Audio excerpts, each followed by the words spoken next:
Selamat siang dan salam sejahtera untuk kita semuanya. Apa kabar hari ini, teman-temanku yang saya sayangi? Perkenalkan, nama saya Else Ranggulailu, mahasiswa Universitas Argopuro Jember, dengan kelas 22A1 dengan nomor induk mahasiswa 221F10146. Video ini saya buat untuk mematuhi persyaratan tugas UAS pendidikan disabilitas anak tunadaksa dengan dosen pengampu Bunda Sugihartati, SPD, MPD. Oke teman-teman, saat ini saya akan membahas bersama materi yang akan kita dengarkan bersama nanti, yaitu yang pertama ada perkembangan kognitif pada anak tunadaksa, yang kedua ada perkembangan bahasa atau bicara pada anak tunadaksa, yang ketiga perkembangan emosional bagi anak tunadaksa, keempat perkembangan sosial bagi anak tunadaksa, dan yang kelima perkembangan kepribadian anak tunadaksa. Oke, kita akan membahas yang bagian pertama, yaitu perkembangan kognitif pada anak tunadaksa. Seperti yang telah diungkapkan dari beberapa ahli, yaitu proses adaptasi individu menurut target terdiri dari proses akomodasi dan asimilasi, yaitu supaya proses-proses tersebut dapat berlangsung sebagaimana mestinya, maka diperlukan yang pertama, suatu lingkungan yang memberikan dukungan dan juga memberikan dorongan semangat, dan yang kedua yaitu individu yang memiliki anggota tubuh lengkap dan aktif fisik dalam biologi. Kedua hal ini sangat berkaitan, terjadi secara bersama-sama, secara internal maupun eksternal, baik dari individu maupun dari lingkungannya. Suatu kerusakan organik akan menyebabkan terjadinya hambatan dalam perkembangan individu sehingga mengalami kesulitan untuk berkembang dari suatu tahap ke tahap yang berikutnya. Keadaan anak disabilitas tunadaksa dapat menyebabkan gangguan dan hambatan dalam keterampilan motorik seorang anak, dan hal ini akan berpengaruh perkembangan keterampilan motorik yang lebih kompleks pada tahap tersebut. Anak yang mengalami tunadaksa akan kesulitan dalam berbagai keterampilan motorik baik kasar maupun halus, tergantung dari jenis tunadaksa apa yang dialami oleh anak tersebut. Menurut Piaget, anak tersebut tidak mampu memperoleh skema dalam beradaptasi dengan satu laju perkembangan yang normal. Keterlambatan perkembangan ini dapat diawali dengan hambatan dalam fungsi motorik sederhana yang berpengaruh terhadap kegiatan eksplorasi lingkungan anak secara wajar. Hal ini juga dapat sangat berpengaruh terhadap perkembangan kognitif anak tersebut. Kesenjangan antara anak-anak normal dan anak-anak tunadaksa menjadi lebih jelas dan bertambah besarnya anak tersebut. Hambatan terhadap kegiatan eksplorasi lingkungan dapat menimbulkan hambatan terhadap masukan sensoris, khususnya pada masa formatif. Hal ini dapat mengurangi stimulus yang diterima anak baik dalam arti jumlah maupun dalam jenisnya. Deprivasi sensoris dan deprivasi pengalaman berperan penting dalam perkembangan kognitif individu. Menurut Piaget, makin besar hambatan yang dialami anak dalam berasimilasi dan berkomunikasi dengan lingkungannya, maka makin besar pula hambatan yang dialami anak pada perkembangan kognitifnya. Dengan demikian akan dapat menghambat anak itu melaksanakan proses asimilasi dengan sempurna. Pengaruh usia anak ketidaktunadaksaan mulai terjadi ternyata tidak menunjukkan pengaruh yang berarti terhadap kemampuan individu bila ketunaannya terjadi pada usia yang sangat muda.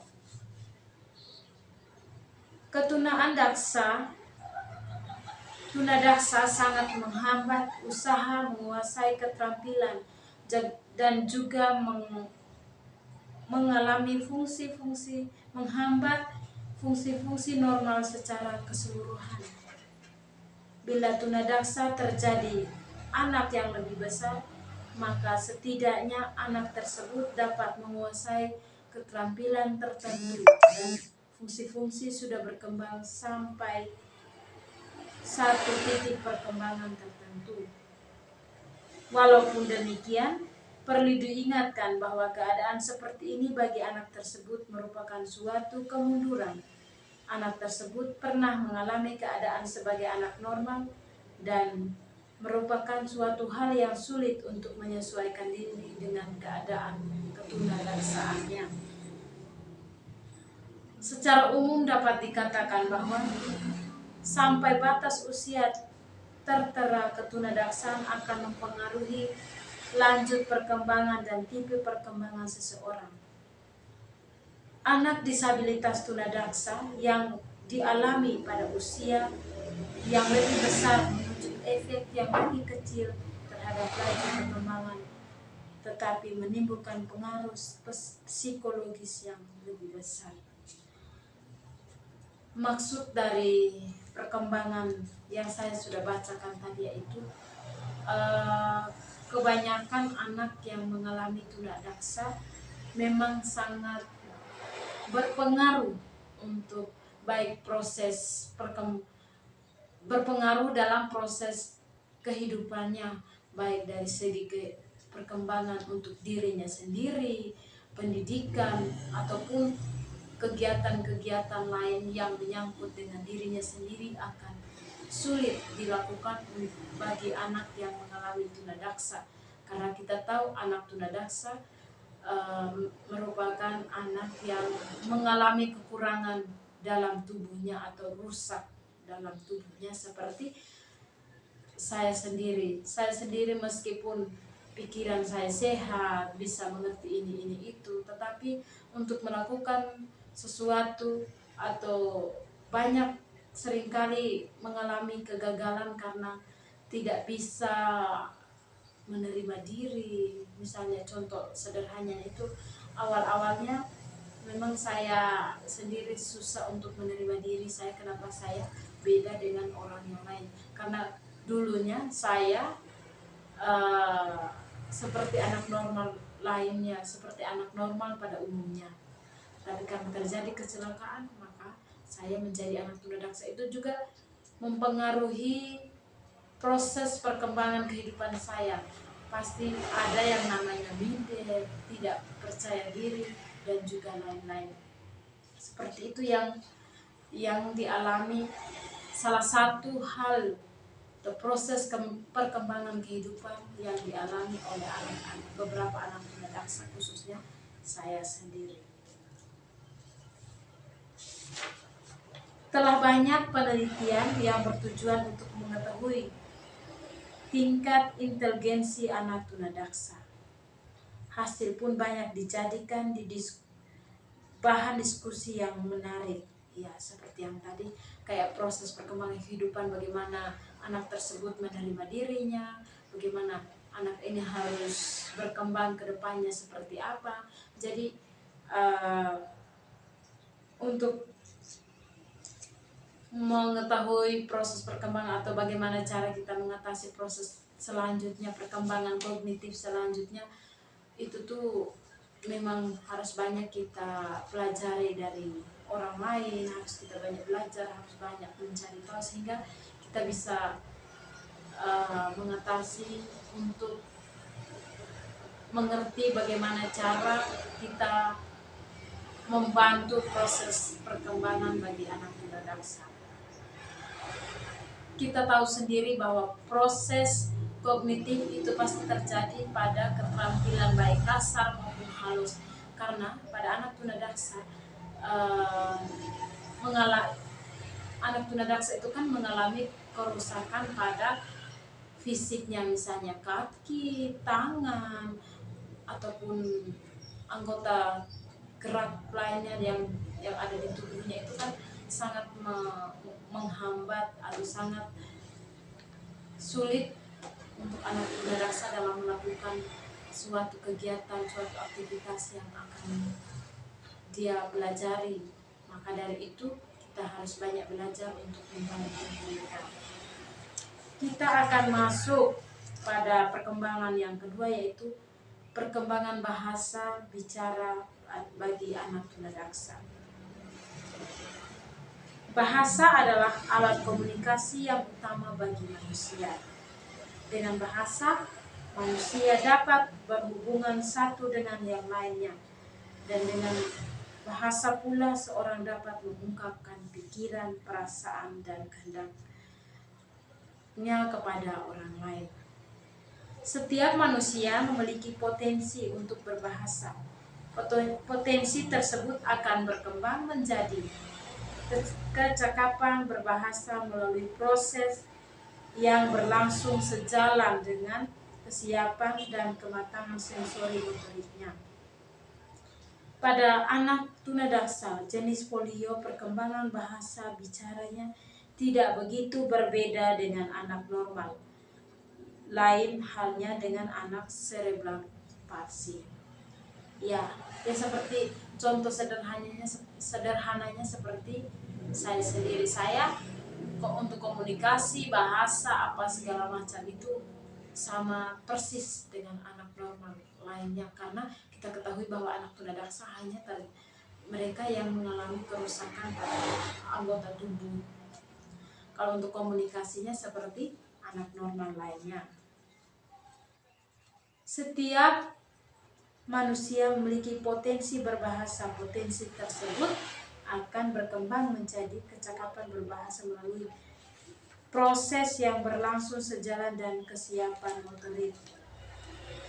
Pada anak tunadaksa yang jenisnya polio, perkembangan bahasa bicaranya tidak begitu berbeda dengan anak normal, dan hal lainnya dengan cerebral palsy tadi seperti yang saya sudah jelaskan. Hasil beberapa penelitian menunjukkan bahwa gangguan bicara dapat ditemui pada hampir setiap anak cerebral palsy. Ya, kalau anak CP atau yang disebut sebagai anak cerebral palsy, untuk perkembangan komunikasi, perkembangan bahasa itu memang susah, karena mereka itu terjadi kecacatannya atau gangguan dari saraf-saraf otaknya, sehingga untuk berkomunikasi, berbicara itu susah untuk anak cerebral palsy. Menurut ahli Soeharto, dan 100 anak mempunyai cacat cerebral palsy, umumnya sebanyak 50 anak menderita gangguan bicara.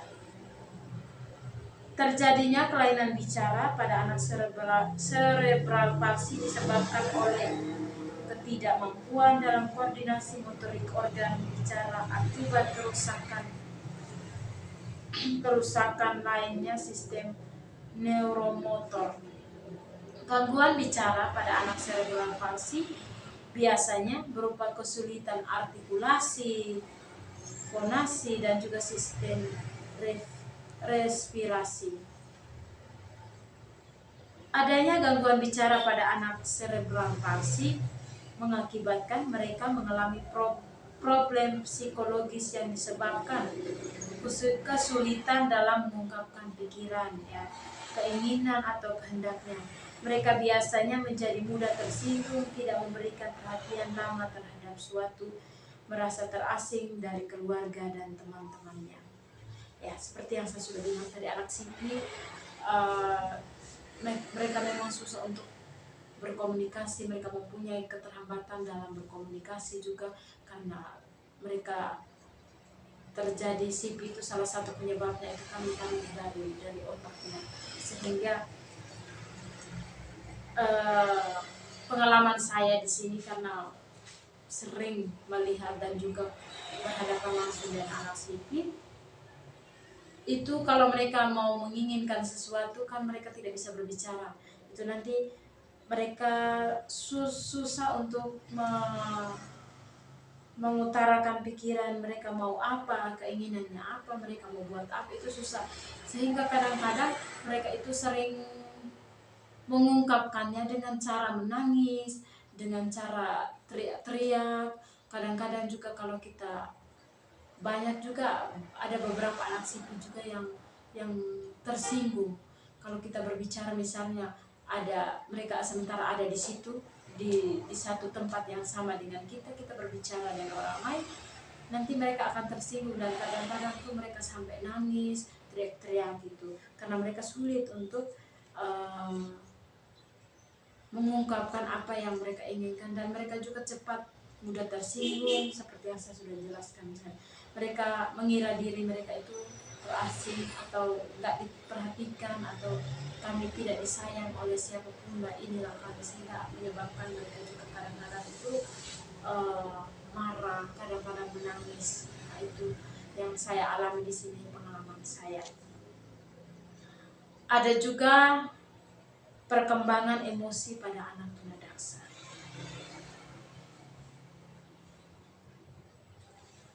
Anak tunadaksa sejak kecil mengalami perkembangan emosi bagai anak tunadaksa secara bertahap. Namanya manusia pasti mempunyai emosional yang berbeda-beda, ya, secara bertahap. Mungkin besok emosionalnya atau cara merespon sesuatu itu seperti ini, terus atau hari-hari berikutnya nanti dia meresponnya seperti ini, seperti itu. Jadi anak tunadaksa juga seperti itu. Sedangkan anak yang mengalami ketunadaksaan setelah besar mengalami sebagai suatu hal yang mendadak, samping yang bersangkutan pernah menjalani kehidupan sebagai orang yang normal, sehingga keadaan tunadaksa dianggap sebagai suatu kemunduran dan sulit untuk diterima oleh anak yang bersangkutan. Dukungan orang tua dan orang-orang di sekelilingnya merupakan hal yang sangat berpengaruh terhadap perkembangan kehidupan anak tunadaksa. Nah, seperti yang saya sudah jelaskan tadi, seorang anak, contohnya seperti saya mengalami tunadaksa itu setelah saya sudah besar atau setelah saya sudah menginjak usia dewasa.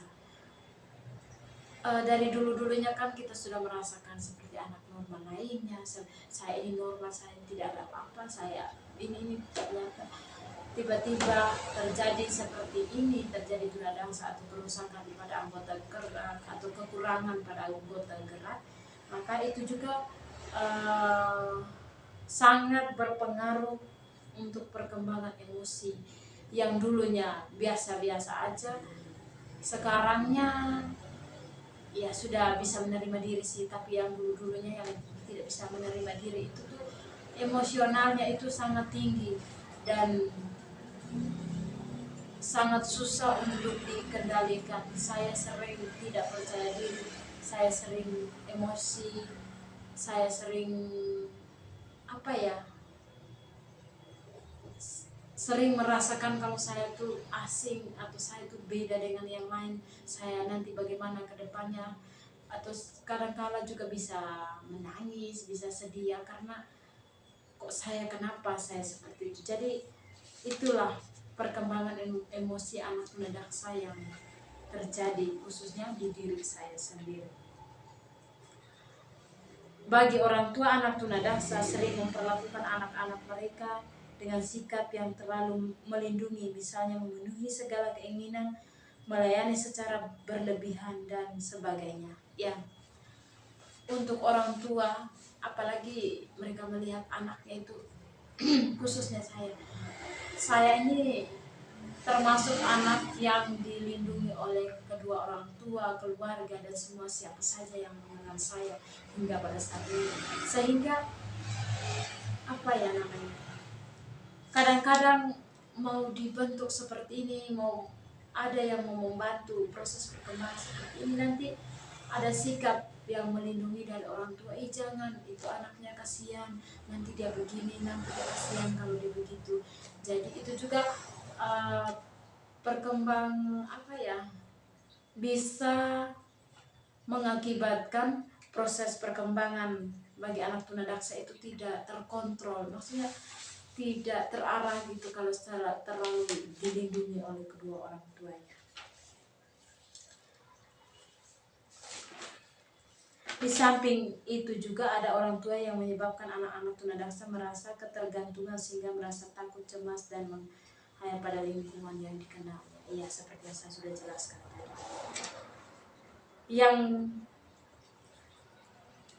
Yang berikutnya kita akan masuk pada perkembangan sosial anak tunadaksa.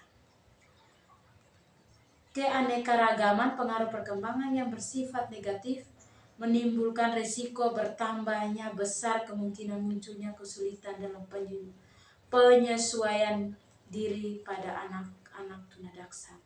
Hal ini sangat berkaitan erat dengan perlakuan masyarakat terhadap anak-anak tunadaksa. Sebenarnya, perkembangan sosial yang positif menunjukkan kecenderungan untuk menetralisasikan keadaan anak tunadaksa tersebut. Nampak atau tidak kelihatan, maksudnya kelihatan maupun tidak kelihatan keadaan tunadaksa di lingkungannya, karena tunadaksa itu merupakan faktor penting dalam penyesuaian diri dengan lingkungannya. Karena hal itu sangat berpengaruh terhadap sikap dan perlakuan anak-anak normal terhadap anak-anak tunadaksa. Keadaan tunadaksa yang tidak nampak lebih memungkinkan anak tersebut sulit untuk menyesuaikan diri dengan wajar dibandingkan apabila ketunadaksaannya ternampak. Sikap orang tua, keluarga, teman sebaya, teman sekolah, dan masyarakat pada umumnya sangat berpengaruh terhadap pembentukan konsep diri bagi anak tunadaksa.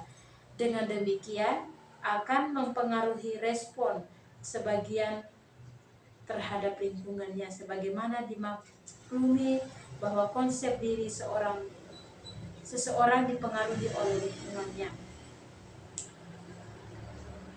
Di zaman yang sudah maju seperti sekarang ini, keberhasilan seorang sering diukur dengan prestasinya, dan di dalam masyarakat diketahui norma tertentu bagi prestasi individu. Keterbatasan kemampuan anak tunadaksa seringkali menyebabkan mereka menarik diri dengan pergaulan masyarakat dan mempunyai prestasi yang jauh di luar jangkauannya. Secara umum, anak-anak normal menunjukkan sikap yang berbeda terhadap anak-anak tunadaksa bila dibandingkan dengan sikap mereka terhadap anak-anak normal. Anak-anak tunadaksa seringkali tidak dapat berpartisipasi secara penuh dalam kegiatan-kegiatan seusianya, terutama dalam kelompok sosial yang yang lebih resmi atau yang dilakukan resmi. Anak-anak seperti ini khususnya mereka karena kondisi harus sering tinggal di rumah, menunjukkan kebutuhan untuk bergaul dengan teman-teman sebayanya yang tidak tunang. Apabila mereka terlalu lama harus beristirahat di dalam rumah, maka anak ini akan mengalami privasi dan isolasi dari teman-teman sekolahnya. Ketika mereka kembali sekolah, mereka merasakan kecemasan terhadap cara teman-teman memperlakukan mereka, menerima dan berintegrasi dengan mereka. Ya, perkembangan sosial bagi anak tunadaksa ini ya, saya sedikit men-sharingkan maksud dari ini. Memang untuk perkembangan sosial ini juga merupakan salah satu yang berperan penting bagi disabilitas anak tunadaksa, karena di mana dari dukungan keluarga, orang tua, masyarakat, sekolah, teman-teman, atau siapapun yang berada di mana tunadaksa itu berada, itu sangat berperan penting karena dengan adanya bantuan itu anak tunadaksa mungkin bisa untuk melakukan sebuah proses perkembangan hidupnya sesuai dengan kemampuan ketunadaksaannya. Maksudnya perkembangan sosial ini, lingkungan sosial ya, lingkungan sosial ini juga sangat berperan penting. Kadang-kadang ada yang mendukung, ada yang tidak mendukung, ada yang memberikan semangat, ada yang tidak. Kadang-kadang ada yang memberikan hal yang positif, ada yang memberikan hal yang negatif. Contohnya yang positif itu tuh misalkan di lingkungan setempat, masyarakat, orang tua, keluarga, saudara-saudara, sekolah, tempat di mana ia bersekolah, teman-teman sekolah. Kalau menerima, kalau ada temannya yang seperti ini, mereka menerima dengan hati, maksudnya tidak ada perlakuan yang menyinggung perasaan anak tunadaksa itu. Kadang-kadang banyak sekali tindakan-tindakan negatif yang dilakukan oleh orang lain terhadap anak tunadaksa. Misalkan di sekolah itu kan, di sekolah kan banyak berteman dengan teman-teman sebaya. Itu kan kadang-kadang apa ya, ada yang bilang, ih tangannya puntung, atau bilang, ih kakinya kayak gitu. Kadang-kadang ada yang bilang, oh itu kok begitu, kok jelek dia punya tangan. Itu seringkali itu tuh juga hal yang saya pernah rasakan saat waktu saya masih sekolah dulu. Itu saya sering mengalami dan itu sangat berpengaruh bagi untuk proses perkembangan sosialnya saya, karena mendapat ejekan itu ya tidak baik ya, itu kan negatif. Sehingga kadang-kadang itu saya sampai tidak mau sekolah. Itu tuh ada hampir satu bulan itu saya tidak mau masuk sekolah karena saya diejek, saya dijelek-jelekan oleh teman-teman saya pokoknya kayak di mengesampingkan saya, kayak saya tuh ya begitulah. Pokoknya kalau tidak ada dukungan yang positif dari lingkungan sosial itu tuh akan sulit untuk proses perkembangan, bagaimana kita beradaptasi dengan orang lain, bagaimana kita bersosialisasi dengan orang lain. Kalau dari lingkungan setempat tidak mendukung, maka harapan dari saya semoga bagi saudara-saudara yang mengalami tunadaksa jangan patah semangat, tetap berjuang keras untuk menjalani kehidupan. Yakin dan percaya pasti semuanya akan ada jalannya kalau kita tulus untuk menerima diri, melakukan sesuai dengan kemampuan kita, dan juga belajar, lebih banyak belajar dari orang lain. Mungkin penyampaian materi saya hari ini segini dulu. Semoga apa yang saya sampaikan dapat bermanfaat untuk kita semua, dan juga semoga teman-teman tunadaksa tetap semangat dan tetap berjuang untuk masa depan, dan juga tetap bekerja keras untuk melakukan segala sesuatu sesuai dengan kemampuan kita. Oke teman-teman semuanya, materi yang saya sampaikan hari ini sekian dulu dan semoga dapat berguna bagi kita semua, dan mohon maaf bila dalam penyampaiannya kurang dimengerti, tapi itulah sesuai dengan kemampuan saya. Terima kasih semuanya, selamat siang dan tetap semangat berjuang terus. Salam sejahtera untuk kita semua. Dadah.